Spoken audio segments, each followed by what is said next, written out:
Night. ಇನ್ನೊಂದು 2.5 ಅವರಲ್ಲ ಭದ್ರಾವತಿಗೆ ಹೋಗ್ಬಿಡ್ತೀವಿ. ಎರಾವಳಿಗೆ ಹೋಗಿ ನಿದ್ದೆ ಮಾಡೋದು, ಆಮೇಲೆ ಬೆಳಗ್ಗೆದು ಕೆಲಸ. Hello hi. ಏನಂದರೆ ರಾತ್ರಿ 12 ಗಂಟೆಗೆ ಭದ್ರಾವತಿಗೆ ಬಂದ್ವಿ. ಮಲ್ಕೊಂಡು ಈಗ ತಿಂಡಿ ಮಾಡ್ತಾ ಇದ್ದೀನಿ, ತೋರಿಸ್ತೀನಿ. ಪುಲಾವ್, ಇಷ್ಟು ದೊಡ್ಡ ಕುಕ್ಕರಲ್ಲಿ ಪಲಾವ್ ಮಾಡ್ತಿದ್ದೀನಿ. ಇಲ್ಲ, ಲಾಸ್ಟ್ ಟೈಮು ನಾನೇ ಮಾಡಿದ್ದೆ ಇಷ್ಟು ದೊಡ್ಡ ಕುಕ್ಕರಲ್ಲೇ. ಇಷ್ಟಕ್ಕೆ ಎಷ್ಟು ಉಪ್ಪು ಹಾಕಬೇಕು ಅನ್ನೋದೊಂದು ಡೌಟು ನನಗೆ, ಖಂಡಿತ ಗೊತ್ತಿಲ್ಲ. ಏನೋ ಹಾಕ್ತೀನಿ, ಆಮೇಲೆ ಟೇಸ್ಟ್ ಮಾಡಿಬಿಟ್ಟು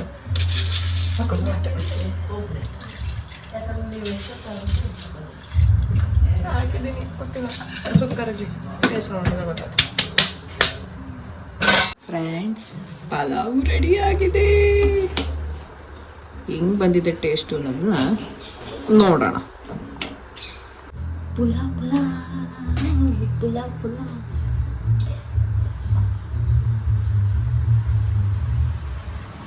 ಇದು ಬೆಳಗ್ಗೆ ಆ್ಯಂಡ್ ಮಧ್ಯಾಹ್ನಕ್ಕೆ ಸೇರಿ, ಬಿಕಾಸ್ ರಾತ್ರಿ ಪೂಜೆ ಮಾಡಿ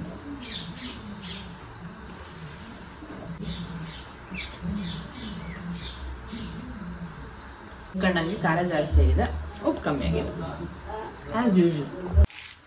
ಚಿಕನ್ ಆನ್ ದಿ ವೇ. ಇದೇ ತಮ್ನೈಲ್ ಇದೆ. ತೋಟ ಕ್ಲೀನ್ ಆಗಿದೆ. ಫ್ರೆಂಡ್ಸ್, ಈಗ ವಡೆಗೆ ಹೆಚ್ಚುತ್ತೀವಿ. ವಡೆ ಮಾಡ್ತೀವಿ. ಸಬ್ಬಸ್ಗೆ ಸೊಪ್ಪು ತೊಳಿಬೇಕು. ಹಸಿಮೆಣಸು ತೊಳೆದಿದ್ಯಾ? ಹಸಿಮೆಣಸು ತೊಳ್ಕೊಬಂದು ಇಟ್ಕೊಂಡಿದ್ದೀನಿ. ಸಬ್ಬಸ್ಗೆ ಸೊಪ್ಪು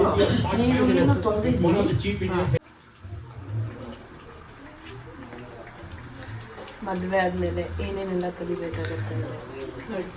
ಅಡುಗೆನೇ ಬರ್ತಿರ್ಲಿಲ್ಲ, ಈಗ ನಾವೇ ಅಡುಗೆ ಬಿಟ್ರು. ವಡೆ ಮಾಡ್ತಿದ್ದೀನಿ, ಸುಮ್ಮನೆ ಹಾಕಿದೆ ನೋಡೋಣ. ಈಗ ವಿಡಿಯೋದಲ್ಲಿ ಕಾಣಿಸಿದ ಪಾಪು ನನಗೆ ಸೊಸೆ ಆಗಬೇಕು, ಫಾರ್ ರಿಲೇಟಿವ್. ಆದರೆ ಅದೆಷ್ಟು ಕ್ಯೂಟ್ ಆದ ಮಗು ಅಂದರೆ, ನಾನು ನೋಡಿ ವಿತಿನ್ 1 ಅವರಲ್ಲಿ ನಮ್ಮನದೇ ಮಗು ಎನ್ನುವಷ್ಟು ಹತ್ರ ಆಗ್ಬಿಟ್ಲು ಅವಳಂತೂ.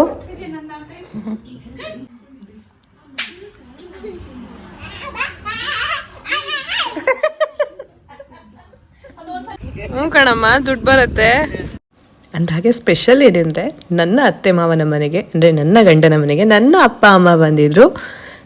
ನಾವು ವಿಡಿಯೋ ಮಾಡೋದಕ್ಕೆ ನಮ್ಮಮ್ಮ ಕ್ವಶನ್ ಕೇಳ್ತಾ ಇದ್ರು, ಅದಕ್ಕೆ ನಾನು ಆನ್ಸರ್ ಮಾಡ್ತಾ ಇದ್ದೆ. ಇನ್ನು ಕಾಯಿ ತುರ್ದ ಹಾಗೇ ಇಲ್ಲ ಅಲ್ವ, ಒಂಚೂರು ಬಿದ್ದಿಲ್ಲ, ಅಷ್ಟು ಬೇಗ ಬೆವರು ಸುರಿದ್ವಿ.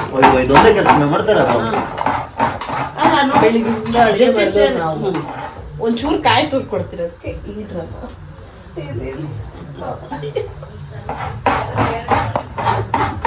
ದೊಡ್ಡಮ್ಮ ಹೆಂಗೆ ಕಾಯಿ ತುರಿತಿದ್ದಾನೆ ಮಗ ಅಂತ ನೋಡ್ತಾ ಇದಾರೆ.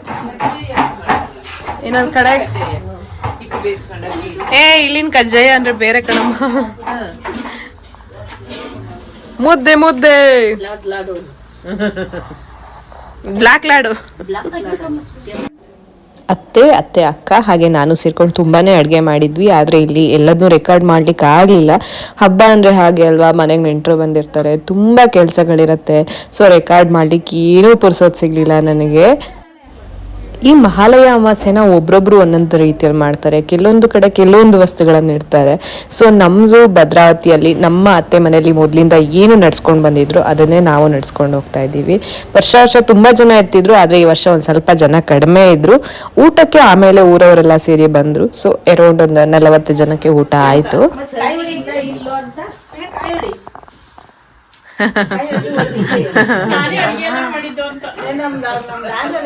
ಅಲ್ಲ, ಚೆನ್ನಾಗಿಲ್ಲ ಅಂದ್ರೆ ನಿಮ್ಗೆ ಕ್ರೆಡಿಟ್ ಕೊಡ್ತೀವಿ, ಚೆನ್ನಾಗಿದ್ರೆ ನಾವುಗಳು ತಗೊಂತೀವಿ.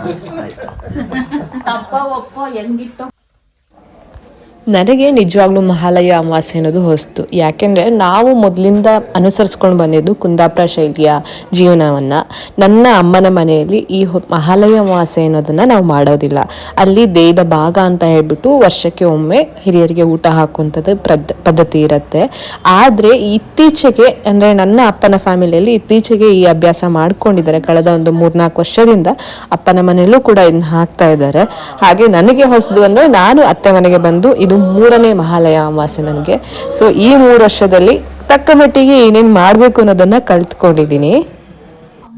ಆದರೂ ಈ ಹಬ್ಬಗಳು ಅನ್ನೋದು ಎಲ್ಲರನ್ನ ಸೇರಿಸೋ ಹಬ್ಬಗಳಾಗಿರೋದ್ರಿಂದ ತುಂಬ ಖುಷಿ ಕೊಡೋಂಥ ಹಬ್ಬಗಳು ಕೂಡ ಹೌದು ಅಲ್ವಾ.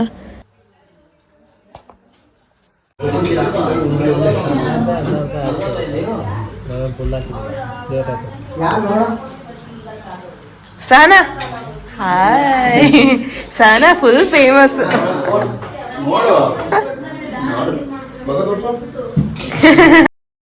ರಾತ್ರಿ ಎಲ್ಲರಿಗೂ ಊಟ ಹಾಕಿ ನಾವು ಊಟ ಮಾಡೋ ಹೊತ್ತಿಗೆ 12 ಗಂಟೆ ಆಗೋಗಿತ್ತು. ಬೆಳಗ್ಗೆನೆ ಮತ್ತೆ ಊರಿಗೆ ಹೊರಡೋದಿತ್ತು. ಫ್ರೆಂಡ್ಸ್, ಮುಗೀತು ಪಿತೃಪಕ್ಷ ಪೂಜೆ ಮುಗಿಸಿ ಊರಿಗೆ ಹೋಗ್ತಾ ಇದ್ದೀವಿ ಹಾಸನಕ್ಕೆ. ಫುಲ್ ಸುಸ್ತಾಗ್ಬಿಟ್ಟಿದ್ದೀವಿ. ಸೊ ಸುಸ್ತಾಗಿರುವ ಮುಖಗಳನ್ನು ನೋಡ್ಬೋದು.